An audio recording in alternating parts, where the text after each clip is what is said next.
Ok, salut à tous les Com French Touch. Je suis aujourd'hui avec Thomas, aussi connu sous le nom de Harry. Bonjour à tous. Youtubeur au-dessus de 100 000 abonnés, référence dans sa catégorie.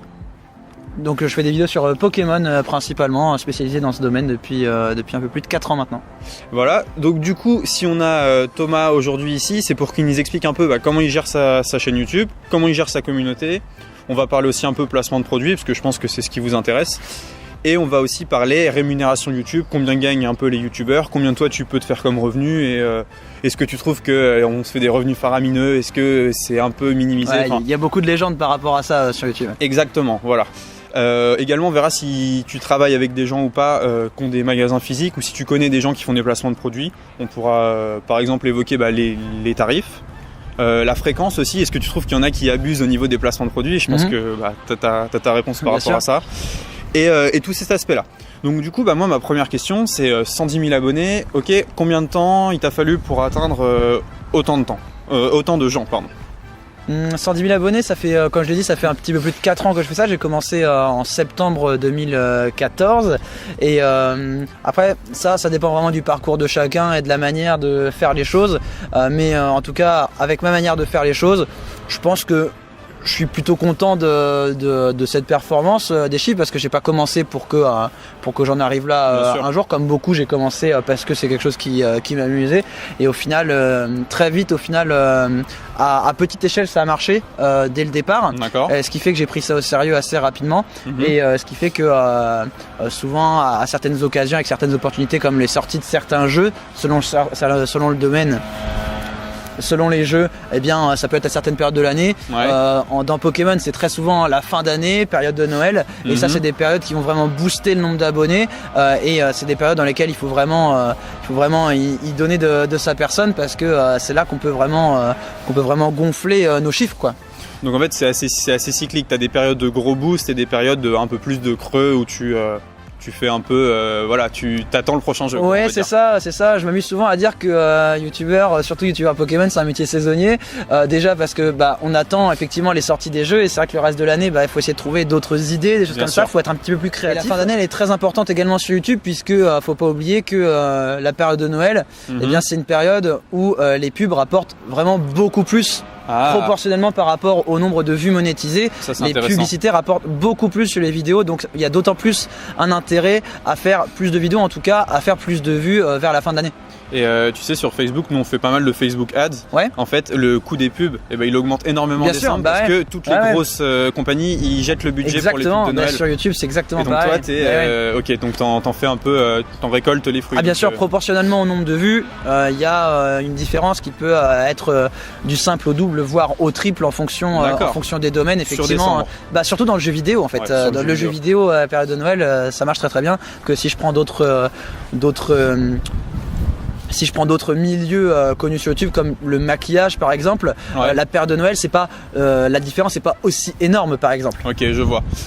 Pour monter ta chaîne à 110 000 abonnés, comment est-ce que tu as fait? Est-ce que tu as fait tout en organique, c'est-à-dire en postant, les gens sont venus à toi, ou est-ce que tu es allé chercher ton audience en faisant par exemple de la pub, en postant sur des forums, sur des sites, en allant à des events, des choses comme ça? Alors comme je l'ai dit, j'ai commencé comme beaucoup parce que ça m'amusait tout simplement et c'est vrai que à petite échelle ça a marché très vite. Ça m'est un petit peu tombé dessus parce que quand je regarde ce que je faisais au début, je trouvais ça vraiment dégueu, franchement. Je trouvais ça vraiment pas professionnel. Les miniatures ça allait pas du tout, les titres ça allait pas. Enfin bref, il y a plein de choses sur la forme. En tout cas sur le fond aussi évidemment, mais ça sur le fond c'est jamais parfait, même sur la forme d'ailleurs.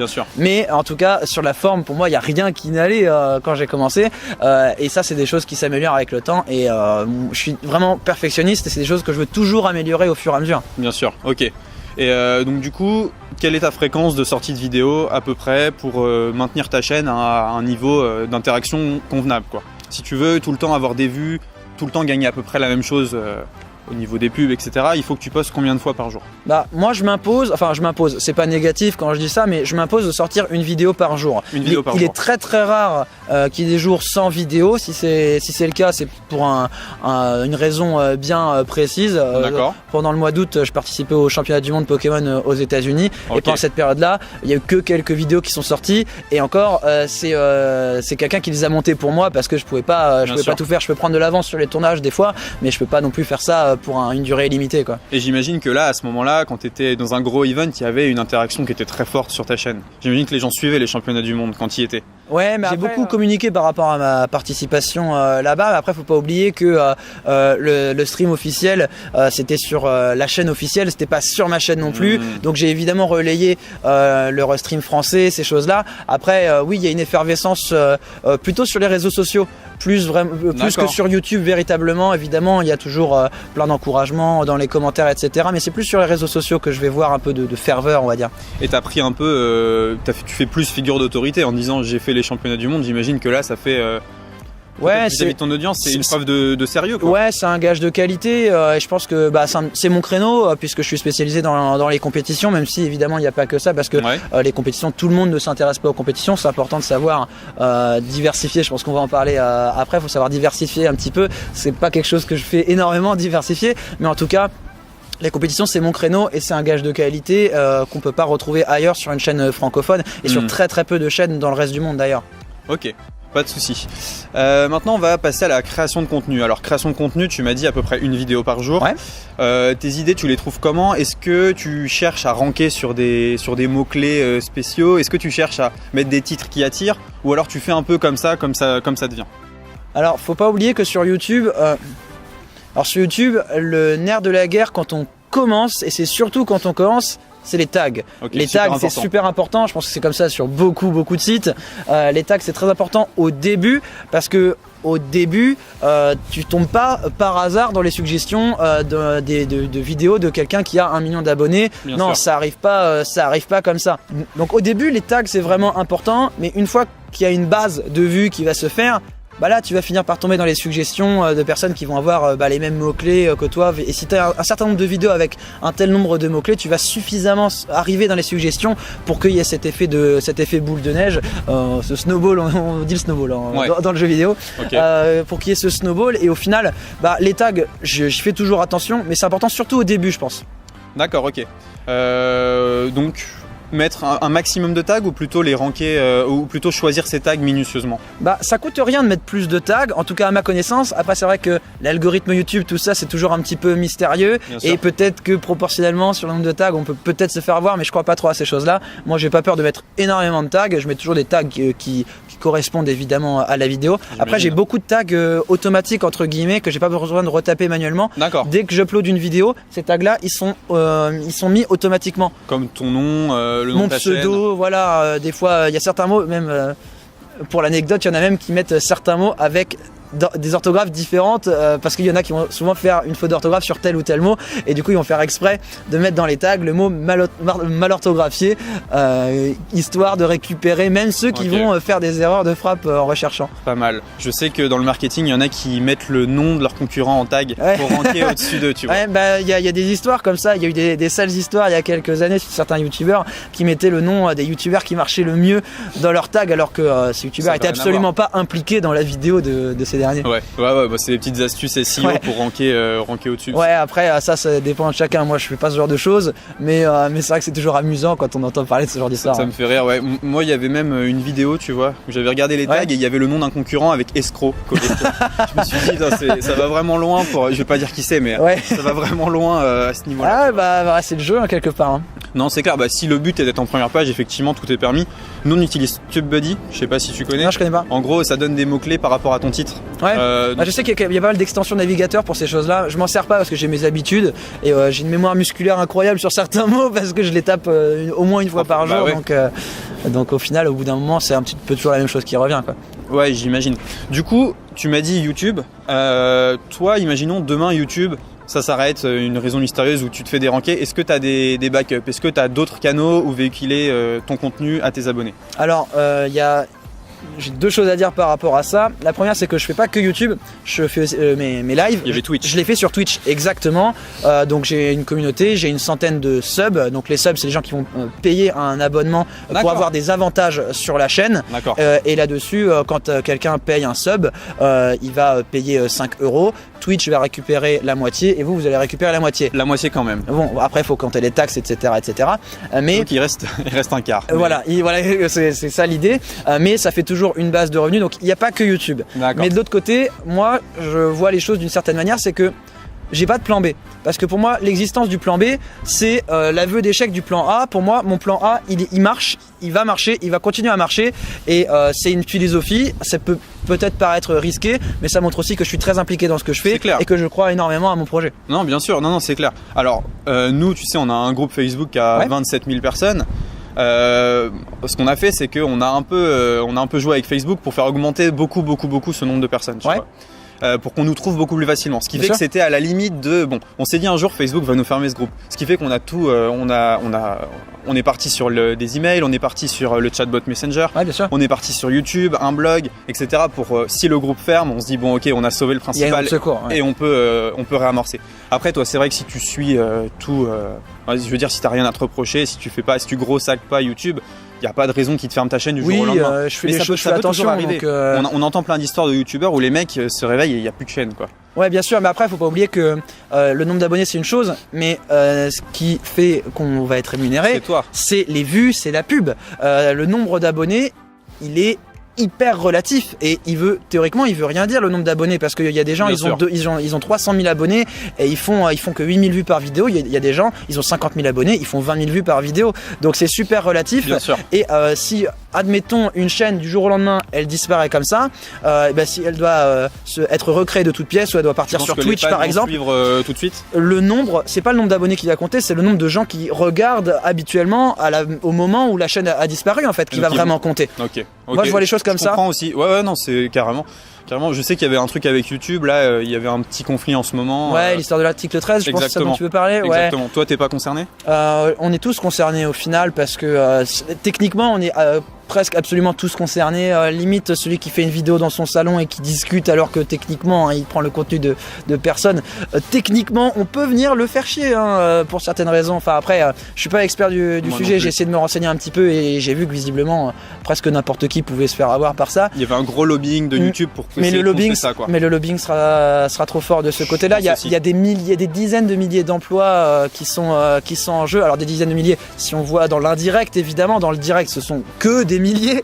Mais ça reste trop important alors que c'est des décisions qui sont vraiment politiques plus qu'autre chose. Ok. Bon, du coup, on a parlé un peu de comment tu étais arrivé là, de ton contenu, et maintenant on va parler un peu de rémunération.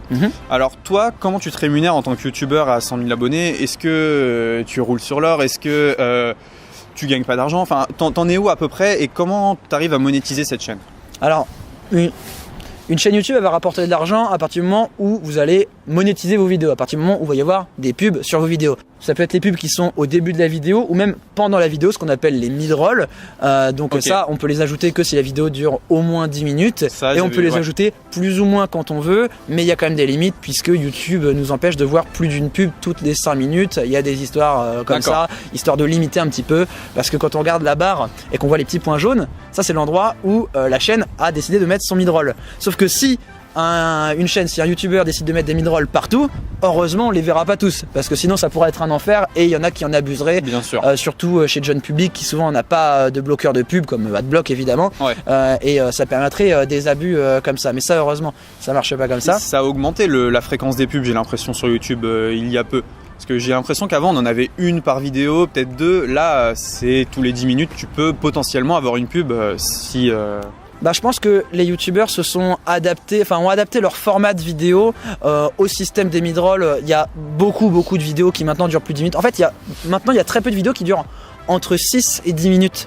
Parce qu'au final, c'est là où tu te fais coincer. Parce que tant que tu fais moins de 10 minutes, tu peux pas mettre de mid-roll. Et si tu fais plus de 6 minutes, au final, tu as fait ça de contenu en plus pour pas de pub en plus au final.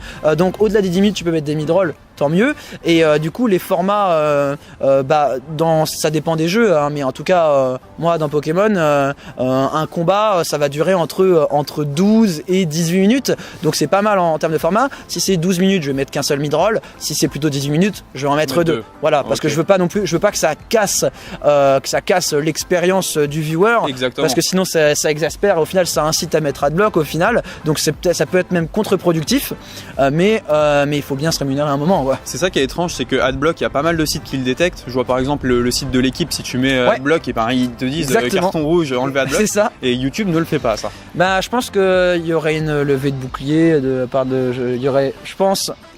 Attends.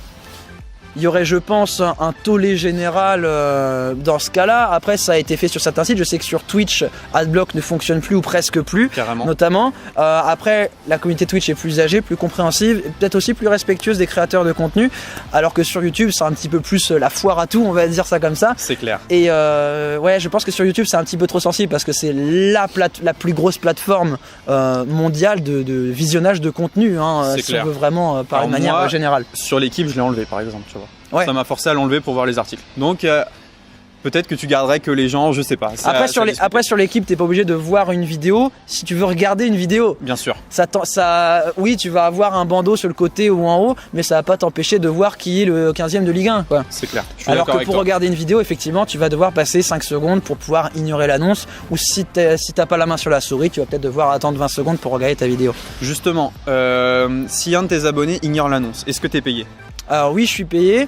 Non, après la part, etc., c'est extrêmement complexe. Ok. Et ça c'est même très obscur. Donc le système n'est pas très très clair sur comment ça fonctionne, la durée qu'il faut. Est-ce que c'est par palier? Est-ce que c'est vraiment proportionnel? Parce que sur certaines pubs, peut-être qu'il faudrait voir un moment précis pour que l'acte d'achat puisse être incité, d'accord. etc. D'accord, ok. Enfin, techniquement, on pourrait aller chercher très loin. Ouais. Mais moi, je pars du principe qu'on ne sait pas et que, en tout cas, plus c'est regardé, plus ça rapporte. Mais en tout cas, de mon côté, j'ai pas de moyen d'influer là-dessus, si ce n'est avoir des pubs qui correspondent à mon public, des pubs jeux vidéo, des choses comme ça. Mais ça dépend surtout de mon network qui possède ma chaîne et me reverse une majeure partie évidemment des commission. revenus. Exactement. Ok.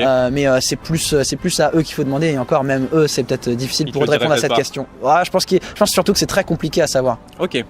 C'est quoi le coût par clic? Enfin, le coût par... Combien gagnes-tu par 1000 personnes qui visionnent une pub, par exemple? Est-ce que ça, tu le saurais le dire, par exemple? Ou pas trop? Alors c'est non seulement c'est relatif, comme je l'ai dit, proportionnellement ça dépend des périodes de l'année. Comme je l'ai dit, la fin de l'année, hein, novembre-décembre, avec la x2. période de Noël, ouais, c'est du x2 voire du x3. Mais je dirais que pour donner un vrai chiffre, c'est compliqué à dire quand même parce qu'effectivement c'est variable. J'imagine, ouais. Mais ça dépend aussi, comme je l'ai dit, est-ce que ta vidéo a fait plus ou moins de 10 minutes? Ouais. Et si tu as 2 mid-rolls, peut-être que la vidéo est trop longue et que les personnes vont pas regarder beaucoup de temps de la vidéo, vont voir qu'un seul des mid-rolls. Et peut-être que ça va rapporter moins que si elles voyaient un mid-roll sur une vidéo plus courte, des choses comme ça. Mais si on part du principe que toutes tes vidéos sont monétisées, si tu pars du principe que ta vidéo elle est monétisée et que tu as un mid-roll dedans, je dirais que c'est quelque chose comme entre 1,50$ et 2$ les 1000 vues si le mid-roll il est visionné. Ok. Et ça, encore une fois, c'est difficile de le savoir. Ok, donc à peu près 1,50$, 2$ les 1000 vues. Voilà, c'est toujours difficile de donner un vrai chiffre. J'imagine. Donc toi, en fait, c'est sur toutes les vidéos de ta chaîne que tu arrives à te tirer un revenu. Ouais, je pars du principe que toutes les vidéos sont monétisées. C'est pas le cas de toutes les chaînes. Il y a beaucoup de vidéos qui se font démonétiser pour un oui ou pour un non. Des Pour fois une pour des musique. bonnes raisons, des fois pour des mauvaises raisons. Ça t'est déjà arrivé? Ça m'est arrivé rarement. Nintendo à une époque était très très chiant sur beaucoup de jeux. D'accord. Heureusement Pokémon c'est pas le cas, mais c'est là où c'est un avantage pour moi qui fait en majeure partie Bien du sûr. Pokémon, c'est que pour Pokémon on n'est pas on vient pas nous faire chier par rapport à ça et Nintendo s'est même assoupli pour l'ensemble de ses jeux et je me fais jamais démonétiser et je fais attention à ce que je fais dans mon montage. Quand je mets des musiques, je fais attention à ce que ce soit suffisamment court pour pas me faire avoir, etc. Ok, donc t'as bien assimilé le truc pour finalement pas te faire. De toute façon, je pense que sur YouTube, c'est une question d'adaptation hein, pour beaucoup de choses. Je parlais du format, la durée des vidéos, etc. Et quand faut faire attention à ce qu'on met dans nos vidéos. Bien sûr. Ça, c'est super important de s'adapter pour adapter son format et optimiser nos revenus tout en respectant le viewer qui lui a pas envie de voir 300 pubs et a pas envie de voir une vidéo de 35 minutes quoi. Ok, d'accord. Donc on va parler du troisième canal de revenus après, mais donc les deux premiers ça serait Twitch, YouTube. Ouais. Et le troisième dont je voudrais parler et qui intéresse le plus la communauté Ecom French Touch, c'est les placements de produits. Alors tu m'as dit que toi t'étais pas forcément le mieux placé pour en parler. Parce que je n'ai pas fait beaucoup, mais après je reçois des propositions aussi. Ok. Et j'ai forcément des amis youtubeurs qui en ont fait aussi. Je sais combien ils ont fait sur certaines OP. Donc oui, j'ai quand même quelques exemples en tête. Donc toi, un placement de produit, sous quelle forme on te le propose? Est-ce qu'on te propose de montrer un produit, de dire de le tester et ensuite de mettre un lien où les gens vont pouvoir l'acheter? comment on vient de voir et comment on te propose le partenariat? Bah ça effectivement, ce que tu viens de citer, je pense que c'est le cas classique hein, du placement produit. Par exemple, imaginons une marque de matériel informatique veut me proposer, voilà, on a ce casque, on te file ce casque, tu fais une vidéo, on te file le casque et plus 100, 200 euros. Par exemple, moi sur ma chaîne, compte tenu de mon nombre d'abonnés, mon nombre de vues, un placement produit, ça va être quelque chose comme 200, 250 euros. On va me donner 200, 250 euros. En plus du produit. Voilà, c'est ça, pour que j'en parle entre 30 secondes, 1 minute dans la vidéo. Et on va évidemment me demander de le faire dans une vidéo, si possible, d'une série qui marche relativement bien sur ma chaîne, évidemment. J'imagine. Et est-ce que tu te dois de mettre l'objet en lien dans ta bio ou pas forcément? Bah, c'est indispensable de mettre le lien en description, pas obligatoirement le lien d'achat. J'imagine qu'elles n'en ont pas besoin. Très souvent, on demande de mettre le lien en première ou deuxième ligne de la description parce que les gens n'ont pas à dérouler la description, à ouvrir, à cliquer sur le petit plus pour voir le lien. Et c'est vrai que s'il y a le lien, c'est tellement plus simple pour le viewer de cliquer, que ce soit sur mobile ou sur ordinateur. C'est quand même beaucoup plus simple quand le lien est disponible. Question de principe en fait. Et c'est pareil avec un e-commerce, moins il y a d'actions pour acheter le produit, plus il y a de gens qui achètent. Plus c'est simple, parce que à chaque clic en fait tu perds des gens. C'est aussi simple que ça. C'est-à-dire qu'il y en a qui vont pas dérouler, il y en a qui vont pas cliquer, etc. Donc forcément. Donc toi tu disais 250 euros à peu près pour un placement de produit. Ouais, c'est ça. T'as pas de retour par rapport à ce qui s'est vendu quand toi tu proposes le produit? Tu peux le demander, après ça dépend de tes liens avec la marque qui va te demander de placer le produit. Non, je l'ai pas demandé parce que ceux que j'ai fait m'ont pas forcément beaucoup intéressé sur le fond. C'est pas forcément des choses qui m'ont vraiment intéressé. Ça t'a pas transcendé quoi? Non, après j'ai reçu des propositions, des trucs qui vont peut-être arriver bientôt en vidéo où là c'est peut-être des trucs qui m'intéressent vraiment plus. Okay. Et là peut-être que j'aurai peut-être de meilleurs exemples à donner par rapport à ça, mais selon tes liens avec la marque, si tu t'entends bien avec les personnes avec lesquelles tu travailles, tu peux demander, c'est informel au final, hein, parce que au final la marque elle fait un pari quand elle te paye et quand elle te file un produit. Après ça dépend de leur budget, est-ce qu'ils peuvent se permettre de perdre ce pari ou pas, ça les regarde. Voilà, c'est ceux que ça regarde exactement. Et toi, si le produit te plaît pas, tu fais quoi? Tu le renvoies? Moi je pars du principe que je fais pas le placement produit si je pense que le produit va pas me plaire. Après, là j'ai donné l'exemple d'un casque tout à l'heure. On m'a déjà proposé de faire un placement produit, c'était pour un clavier qui était bas de gamme, on va dire. C'était pas de la mauvaise qualité, mais c'était du bas de gamme. Et je veux pas faire un placement produit pour ça, pour deux raisons. C'est que la première, ça me rapportait pas assez pour que je me dise ouais bon je vais le faire. Et d'un autre côté, je me disais ouais mais si une marque plus importante va peut-être être dissuadée de me proposer de le faire, sachant que j'ai fait des trucs cheap. Exactement, c'est exactement ça. C'est une image de marque. Voilà, je tiens exactement à conserver une image de marque. Comme je l'ai dit, j'ai un gage de qualité sur ma chaîne et je tiens à le maintenir le plus possible. Non, ouais, c'est louable, c'est cool. Toi, parmi tes amis youtubeurs, est-ce qu'il y en a qui en ont, pas forcément amis, mais connaissances, on va dire. Est-ce qu'il y en a qui en ont abusé et qui se sont fait un peu réprimandés par leur communauté pour avoir trop placé des produits dans les commentaires, des gens qui disent bon là t'essaies de nous vendre tes trucs, ça devient lourd? Ouais, alors pas forcément en termes de quantité, mais plutôt en termes de manière d'approche dans les vidéos, parce que comme je l'ai dit tout à l'heure, je disais on va me donner X euros pour en parler X temps dans la vidéo. C'est vrai que des fois on voit des placements produits qui durent 1 minute dans une vidéo de 5 minutes. 20% de la vidéo c'est le placement produit.